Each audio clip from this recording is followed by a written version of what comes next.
유튜브와 연예인 분들을 통해 알려진 다이어트로 일반인도 효과를 본다는 얘기가 많습니다. 하지만 왜 내 살은 빼주지 못한 걸까요? 지금까지 좋은 다이어트를 시도해 봤는데도 뱃살이 아직 많거나 체중이 정체된 분들, 오늘 알려드리는 이걸 모르면 앞으로의 다이어트도 쉽지 않을 겁니다.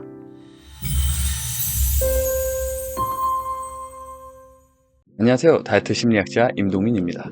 여러분 혹시 밥 반 공기씩 덜어 먹고 밀가루 피하고 간헐적 단식 시간 유지했는데 주말에 좀 먹었다고 며칠 사이 3kg 훅 찌며 도루묵돼서 허탈한 적 없으신가요?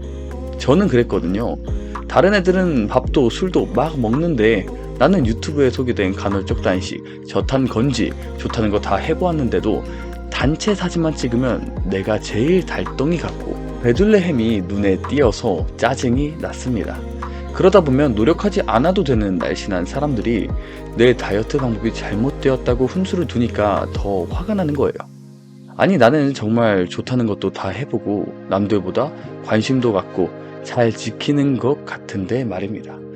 다이어트 이렇게 힘들고 잘 안 되는 분들은 오늘 영상 꼭 집중해서 보시길 바랍니다. 결론부터 말씀드리면 이런 분들은 다이어트의 핵심인 마음 관리하는 법을 몰라서 그럽니다. 다이어트가 의외로 식단, 운동 문제가 아닐지도 몰라요. 몸, 체중 문제가 전혀 아니라는 거죠.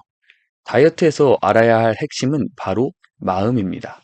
이렇게 얘기하는 저도 여러분도 잘 사는 것 같지만 다들 여기 안에 상처가 하나씩 있을 겁니다. 나를 사랑하지 못하는 자신감, 자존감, 우울 분명히 있을 거예요. 저도 종종 우울감 느끼고 스트레스도 많이 받습니다. 이런 게 정돈되지 않고 살아가면 다이어트를 해결하기가 쉽지 않을 거예요. 가령 스트레스가 조절되지 않으면 당장의 기분이 좋아지기 위해 먹어야 하죠. 감정적 식사를 합니다. 이게 관리되지 못하면 어떻게 될까요? 상상해 보세요. 업무 스트레스가 옆구리살 증가로 이어집니다. 지금껏 잘 해왔던 식단, 운동, 의욕은 감퇴될 거고요. 활동량도 감소하겠죠. 뱃살은 더 늘어날 겁니다.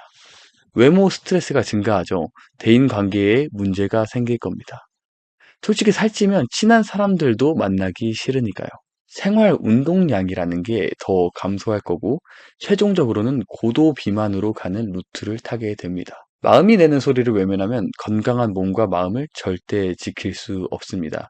이는 수많은 연구에서 입증된 사실이고 정말 살이 쪘을 땐 겪어본 분들은 아시겠지만 선의의 위로조차 독이 됩니다. 제가 다이어트 심리학이라는 연구를 하게 된 거는 온전히 제 경험 때문이에요. 저의 비만에는 가족력이 있었습니다. 가족력과 비만, 살찌는 것과 자존감 이슈는 사실 생각보다 복잡한 문제인데요. 비만이 가족력이 되는 것은 가난 이슈와도 관련이 있으니까요. 솔직히 하루 벌어 하루 먹는 사람들이 내 몸에 투자하는 여유를 갖기도 힘들 것이고 그냥 값싸고 저렴하게 때울 수 있는 음식들은 몸을 건강하게 만드는 것과는 거리가 멀었으니까요. 이런 얘기는 길게 하면 길어지니까 나중에 다루는 걸로 하고요. 그냥 뚱뚱한 사람들을 보는 한국의 보편적인 시선에 대해서는 언급을 해야 될 것 같습니다. 저 같은 경우는 하나같이 다 비만이고 반지하 집에 사는 우리 가족을 보는 사람들의 시선을 견디면서 자랐어요. 학교, 친구 모임, 사촌들 다 마찬가지였습니다. 그냥 뚱뚱하단 이유로 게으르다, 한심하다, 의지력이 없다라는 선입견 속에서 심지어 게으르니까 저렇게 살지라는 시선까지 이어졌습니다. 저도 제 가족들도 다 한 번도 게으르고 책임감 없이 산 적은 없었거든요.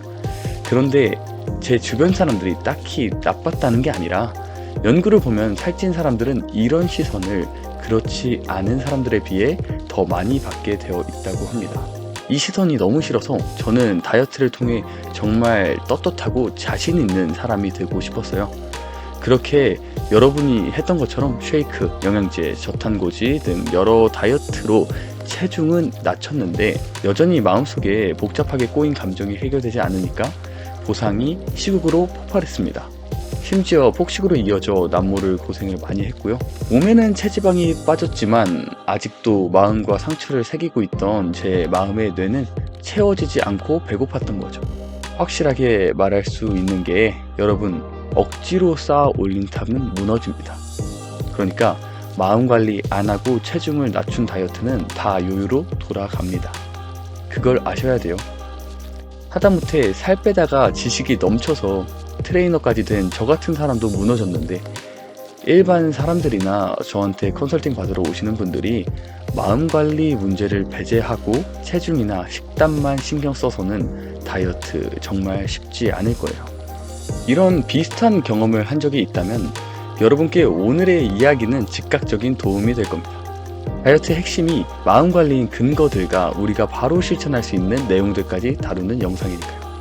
그리고 이런 다이어트 심리학에 대한 내용을 더 많은 분들께 쉽고 친근하게 전달하기 위해서 영상 끝부분에 제가 직접 만든 다이어트 MBTI 무료 유형 검사에 대한 설명까지 다뤄놨으니까 이제는 어떤 특정한 틀 안에 자신을 가두지 말고 내 마음과 기질에 맞게 행복한 다이어트를 하시길 바랍니다. 자, 먼저 어느 정도 조절하는 식사로 저녁을 마쳤다면 필요한 열량은 몸으로 들어간 상태일 겁니다. 그런데 자기 전에 침대에 누우면 입이 심심하고 초콜릿을 적절하게 묻힌 과자나 윤기 잘잘 흐르는 짜파게티가 눈앞에 선하고 입에는 침이 고이고 이래서는 사는 게 아니다 싶어 비장한 마음으로 오늘만을 외치며 부엌으로 가서 냄비에 물을 올리게 됩니다. 왜 이러는 걸까요? 배가 고파서 육체의 허기 때문에 또 음식을 원하는 게 아니라는 것만은 분명합니다. 바로 몸이 허기진 게 아니라 머리, 즉 마음의 뇌가 고픈 겁니다. 마음의 뇌고픔은 에너지 부족으로 인한 육체적 허기보다 정서적, 감정적 허기가 몸을 지배하고 있다는 사실을 입증하는데요. 감정적인 허기의 양만큼 음식을 먹게 되고 잉여 에너지는 몸의 지방세포들로 전환돼서 그대로 뱃살로 쌓입니다. 그럴 때 먹고 또 자책하거나 단식 시간이나 키토시스 상태가 깨졌다고 자책하고 다음날 바로 체중이 2kg 쪘다고 한숨 쉬면 몸속의 스트레스를 향해 적신호를 켜게 만들어요. 마음의 허기를 부추길 뿐입니다.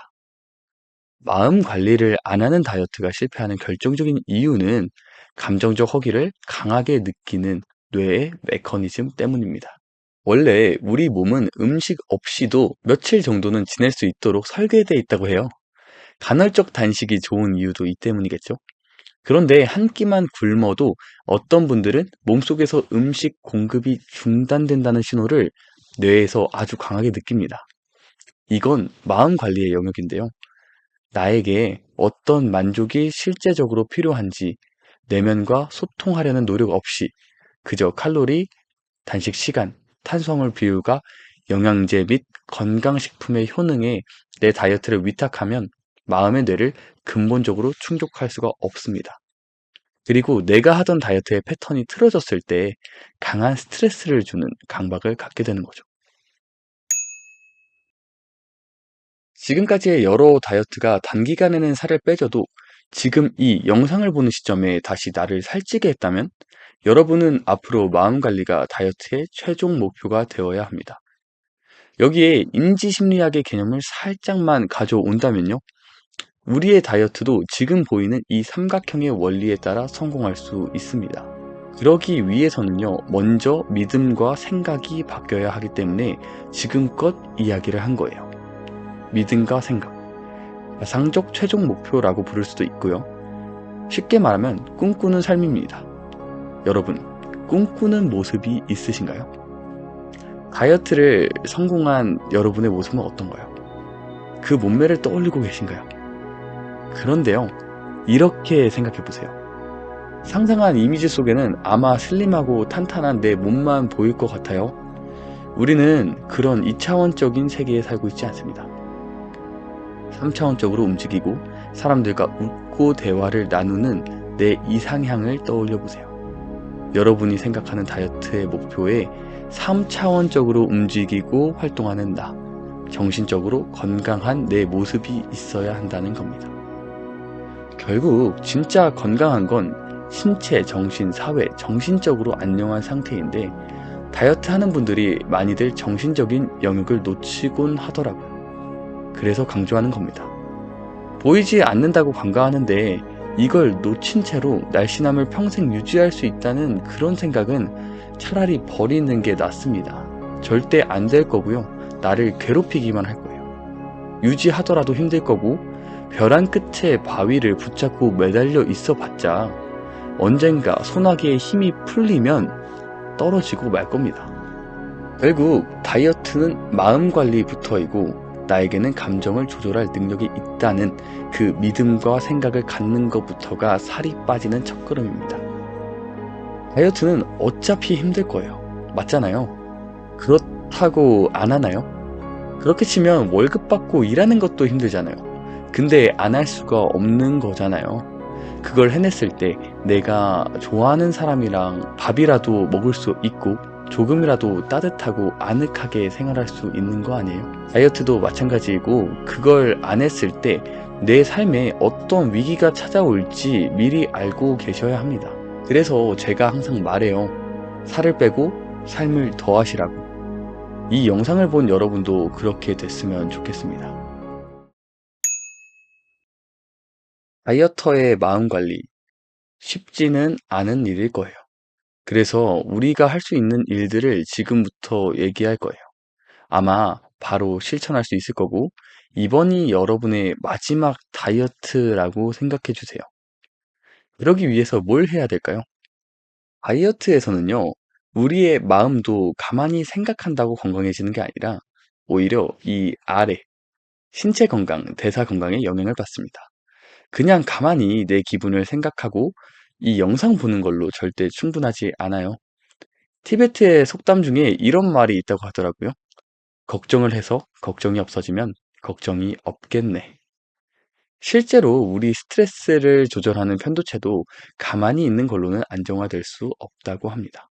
그래서 우리는 마음 관리를 할 수 있는 방법으로 먹고 움직이고 글을 쓸 거예요. 이게 수많은 다이어트와 제 이야기가 차별화되는 지점이자 여러분의 문제를 해결해 드릴 수 있는 포인트입니다. 가장 첫 번째는 대사 건강을 위한 식사를 하는 거죠. 가령 닥터조 선생님의 유튜브 영상을 지금이라도 보고 그에 맞춰서 식사를 챙긴다면 여러분의 기분이 롤러코스터처럼 왔다 갔다 하는 것을 바로 잡을 수 있을 거예요. 여기에 제가 더 드리고 싶은 팁은 가장 아름다운 예쁜 그릇을 준비하시길 바랍니다. 거기에 식사를 담아서 나한테 대접하세요. 내가 제일 소중하게 생각하는 대상, 아이, 부모님, 애인, 반려동물 다 좋습니다. 그 대상에게 해주고 싶은 것들을 나에게 해주세요. 가장 좋은 걸 나한테 주려고 해주고요. 조금이라도 몸에 이상이 있으면 관심을 갖거나 병원에 갑니다. 건강검진부터 꼭 받으시고요. 두 번째는 마음 일기를 쓰는 것입니다. 글은 마음을 진정시키고 문제를 심도 있게 보게 만들잖아요. 말로 할 때보다 내면의 목소리를 들을 수 있게 해줘요. 다이어트를 하는 우리는 뭘 써야 될까요? 오늘의 나의 감정과 스트레스는 어땠는지, 그리고 식사를 할 때와 하고 난 뒤의 기분과 생각들을 적으면 제일 좋습니다. 제가 다이어트를 관리해 드릴 때는 이 글쓰기를 하지 않고서는 시작조차 하지 않습니다. 나도 타인도 내 감정에 일어나는 일을 제대로 캐치할 수 없기 때문이에요. 이것도 어렵다면 그냥 쓰는 행위부터 시작하세요. 아무거나 일기 쓰기부터라도 시작해 주세요. 그리고 마지막으로 움직입니다. 실제로 달리기와 걷기는 우울감 완화에 즉각적인 영향을 줄 뿐더러 작은 습관을 기르는 데 큰 도움이 되죠. 특히 근력 운동의 병행은 대사 건강 개선에 도움을 주고 세로토닌 같은 행복 호르몬을 뿜어내 주니까 이런 신체적인 활동이 역으로 나의 마음 관리를 케어해 주는 겁니다. 그리고 마지막으로 이런 다이어트를 내 성향에 맞게 실행하시길 바라는 마음입니다. 여러분들은 다들 각자 고유한 사람이니까요. 따라서 이 생소한 다이어트 심리학을 더 많은 사람들에게 쉽고 친근하게 다가갈 수 있도록 다이어트 MBTI 16가지 유형 테스트를 제작했어요. 무료니까 한번 재미삼아 해보시길 바랍니다. MBTI가 그렇듯이 물론 이 유형들조차 나의 모든 개성을 담아내지는 못하겠지만 다이어트를 하는 나의 마음을 처음으로 들여다볼 수 있는 쉽고 빠른 신호탄이 되어줄 거라고 생각합니다. 영상 설명란에 테스트 링크 걸어두었으니까 해보시고 나는 어떻고 다른 사람들의 다이어트는 어떨지 댓글로 얘기해주세요. 여기까지 다이어트 심리학자 임동민이었습니다. 제가 이런 얘기를 계속 용기 내서 할 수 있도록 오늘 영상이 도움이 되었다면 구독과 좋아요 부탁드립니다. 여러분이 마음 관리를 통해 즐겁고 평생 가는 다이어트를 완성하시길 바랍니다. 다음에 또 뵐게요.